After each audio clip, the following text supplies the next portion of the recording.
Continue to track breaking news out of Pennsylvania right now. An armed and dangerous prisoner has been caught after being on the run after escaping prison. He's been on the run for 2 weeks, and police are giving an update on this long-awaited capture. Let's listen in. One of you in the region, and we want to thank you for your support of law enforcement and for your support of this effort that led to this capture today. I hope the good people of Pennsylvania, and indeed the folks all across this nation, got a chance to see how government is supposed to work, how law enforcement is supposed to work, where we all come together, where we focus on the mission. And while the women and men up here behind me may wear different uniforms and different badges, we were here with common purpose, and that was to apprehend this suspect and keep people safe. Leading this effort has been the Pennsylvania State Police. And I know I'm going to get booed by some of the folks behind me for saying this. I believe they are the finest law enforcement agency in the United States of America. And I could not be more proud to be the governor of this Commonwealth and to have the chance to serve in public service alongside these great leaders in the Pennsylvania State Police. Leading the effort for us is Colonel Christopher Paris, who did yeoman's work overseeing this operation together with Lieutenant Colonel Bivens. All Pennsylvanians, gentlemen, are indebted to you for your bravery, for your courage, and for your tremendous leadership. And with that, it's my honor to bring up the Colonel of the Pennsylvania State Police, Colonel Christopher Paris. Thank you, Governor. I would like to make a few brief comments. I'd like to dedicate those comments to the victims of Cavalcante and their families. At the end of the day, all the people behind me here work for justice and for the victims. A close second to the people of Chester County. We appreciate your support, and we appreciate the dedication that you have shown us and the generosity that you have shown us. We are in your debt. This was a major operation. We know that it has affected your lives, and we're very much appreciative of that support. I'd like to thank the governor and his support of us, not only with his physical presence, but his work in Harrisburg on a daily basis. I'd like to thank the Border Patrol, Customs, the FBI, the Marshals, the ATF, our federal partners, the Chester County District Attorney, Deb Ryan, and her Chief County Detective, Dave Sassa. Our municipal partners, too numerous to mention here, in Chester, Montgomery, Delaware, and Bucks counties. We could not have done this without everyone. I would like to thank, from the bottom of our hearts, the members of the Pomar Lynn Fire Company. I know the media has been in and out of here. The hospitality that they have shown us, the logistics that you need to bring to bear in an operation like this, we would have been hard-pressed to do that without them being good hosts to us. Lastly, but certainly not least in any way, shape, or form, to the women and men of the Pennsylvania State Police, thank you. Thank you for your hard work and your diligence. This is my third manhunt with Lieutenant Colonel George Bivens. It's not lost on me that it was 9 years to the day yesterday for the Blooming Grove ambush. And in all of those operational cycles, there is no person who enjoys more of my trust and confidence. He was tasked with standing this operation up. My confidence in him is marrow deep. He is the consummate professional, and I would now like to turn it over to Lieutenant Colonel Bivens to give you the operational rundown of the capture of Cavalcante. Lieutenant Colonel Bivens.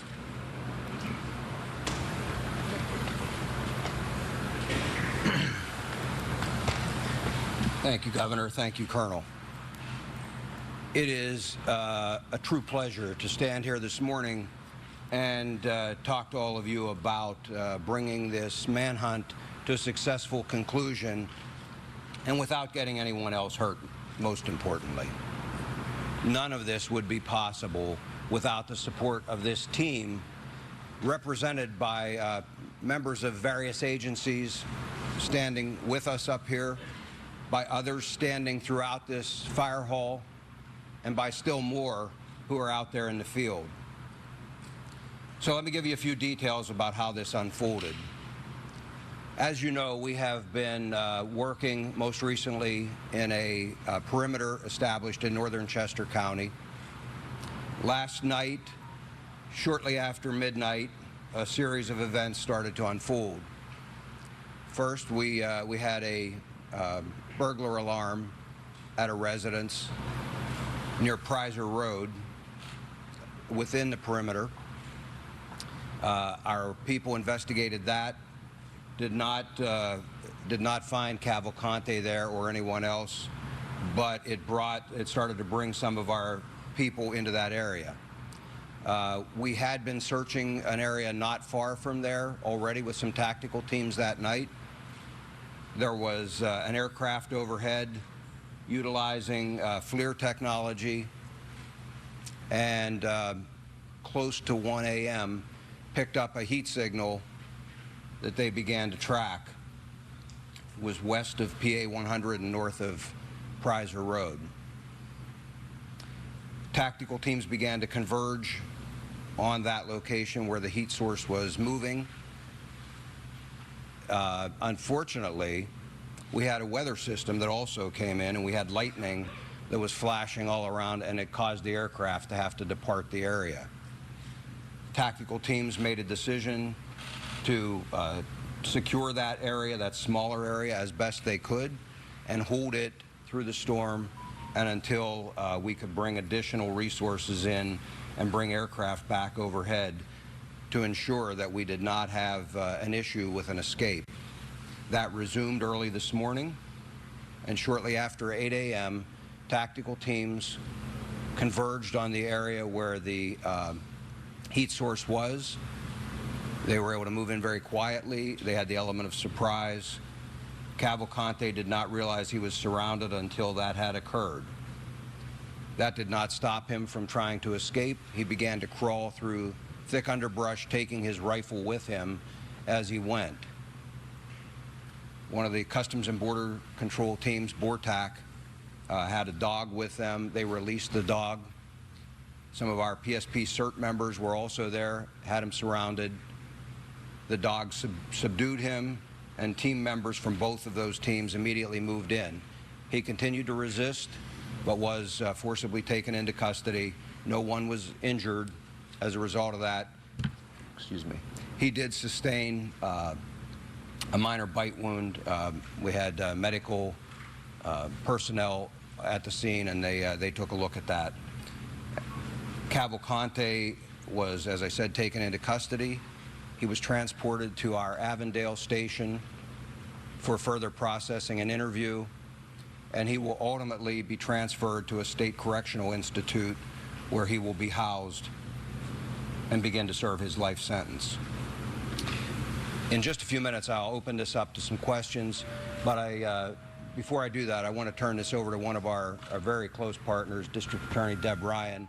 I know she would like to say a few words. All right, so getting an update from authorities in Pennsylvania this morning after Danelo Cavalcante, a convicted murderer and the subject of a 2-week manhunt in Pennsylvania that's garnered national attention, finally brought into custody this morning. He was found in a shed at a John Deere dealership in Pottstown holding that rifle he stole from a homeowner days before, and this was an escape from prison that gained national attention as well. He climbed through razor wire after scaling a prison wall and then jumping from the roof to freedom, and that manhunt wrapping up this morning after 2 weeks on the run. Yeah, also notable to mention, you heard there he had non-serious injuries. We've also learned law enforcement and the public did not sustain any injuries in this manhunt either. All right, so that has wrapped up. We continue to follow that out of Pennsylvania. Meantime, back here at home.